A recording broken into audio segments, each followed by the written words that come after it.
Establishing cause and effect underpins so much of ToK.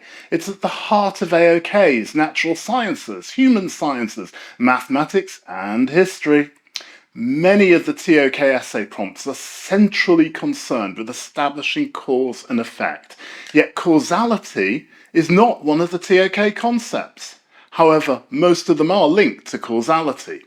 Cause and effect is not explicitly mentioned at all in the IB ToK study guide, and it's not built into the course structure as a standalone unit. So today, on ToK today, we're going to redress that balance. We're going to talk about cause and effect. Establishing cause and effect relationships is one of the most significant challenges in the pursuit and production of knowledge. It's a fundamental aspect of reasoning, yet the problems of discerning whether A causes B or if there are other unseen factors at play can be difficult to untangle.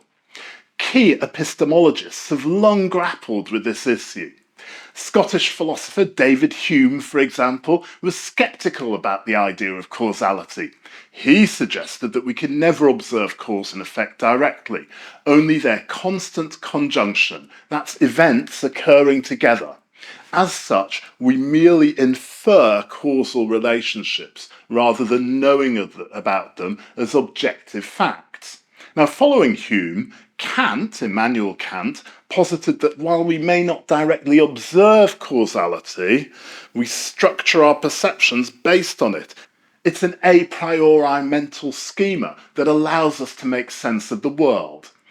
And without this cognitive structure, he argued, the world would be a chaotic and incomprehensible stream of experiences. It often is a chaotic and incomprehensible stream of experiences for me.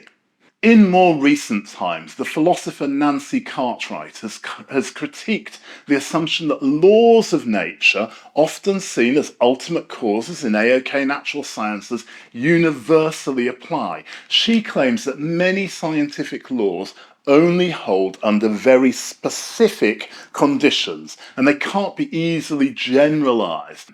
And this raises questions about whether establishing cause and effect is as straightforward as it seems in AOK natural sciences. Some of the problems of establishing causality include multiple variables interacting to produce an effect, and this makes it very difficult to isolate the specific variable combinations required to produce that effect. Identifying the specific conditions in which certain variables are required to produce effects, and identifying whether the relationship between variables and their effects is directly causal or merely associative.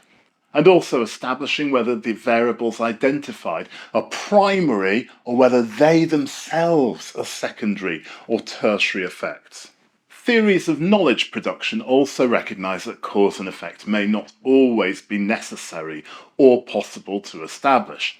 The reason is that knowledge is desired for different purposes, and its desired end determines the methods used in the production. The philosopher of science Thomas Kuhn highlighted how specific paradigms determine what counts as a legitimate cause or effect. Paradigms, or widely accepted scientific frameworks, shape the questions that can be asked, and thus the knowledge that can be produced. When the paradigm shifts, so too do the cause and effect relationships that were once taken for granted. Now, in other areas of knowledge, cause and effect relationships may be even more elusive. For example, in AOK human sciences, the complexity and variability of human behaviour often makes it difficult to pinpoint singular causes.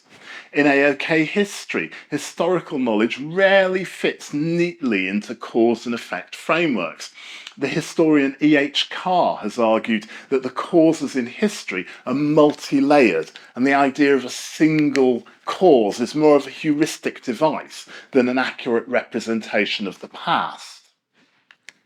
Moreover, in AOK the arts, knowledge production may be more concerned with evoking emotional responses, exploring aesthetic values, or generating critique rather than establishing cause and effect. For instance, a novelist might not need to prove a causal link between a character's upbringing and their later actions.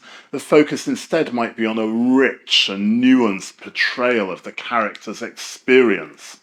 So, whilst establishing cause and effect can offer powerful explanations, and it's central to much of our reasoning, it's not always the ultimate aim, nor is it always possible in the production of knowledge.